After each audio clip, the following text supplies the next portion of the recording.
இரண்டாவது பரிசு Android mobile 320 gram தங்க நாணயம் 2 பேருக்கு. 1 கிராம் தங்க நாணயம் 2 பேருக்கு. 2053 வீட்டு மனங்க. 1000 ரூபாய் கொடுத்தா 1.5 லட்ச ரூபாய் எப்படி தருவாங்க அப்படின்னு சொல்லிட்டு நம்ம நினைக்கிறோம். இது வந்து சீட்டிங் பண்றாங்க, லாஸ்ட்ல க்ளோஸ் பண்ணிட்டு போயிடுறாங்க. இந்த பாக்குறதுல 90% வந்து இப்படி நடக்கிறதுனால நமக்கு வந்து உள் மனசுல கண்டிப்பா பயமா தான் இருக்கு. காசே கொண்டு வராத என்னை கூட்டிகிட்டு போய் ரிஜிஸ்டர் பண்ணி எல்லாம் கொடுத்துட்டு அப்புறமா தான் எங்கிட்ட பேமெண்ட்டே வாங்கினாங்க. ஏன்னா மேடம் வந்து சொந்தமாக வந்து ஸ்கூல் பண்ணிகிட்டு இருக்காங்க. ஸ்கூலோட பேர் வந்து பார்த்தீங்கன்னா V Sugunammal matriculation higher secondary school.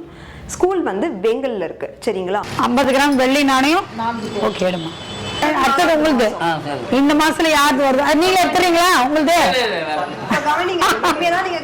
இதுக்கு மேல ஏமாத்துவாங்க அப்படின்னு நம்ம சொல்றதுக்கு என்ன ப்ரூஃப் வேணும்? மேடம் வந்து ஸ்கூலோடைய ஓனர். அவங்க வந்து ஸ்கூல்ல அந்த ஓவராலா அந்த இதுல வந்து ஒரு மெம்பரா இருக்காங்க. ஸோ அதனால வந்து ஏமாத்திட்டு போறதுக்கு சான்ஸ் கிடையாது. வாஷிங் மிஷின் 5 நபருக்கு. வாஷிங் மிஷின் 5 நபருக்கு. கிரைண்டர் 10 நபருக்கு. கிரைண்டர் வந்து 10 நபருக்கு. பணம் கட்டாம கலந்துக்கலாமா? கண்டிப்பா தாராளமா வாங்க தான் கூப்பிடுறோம்.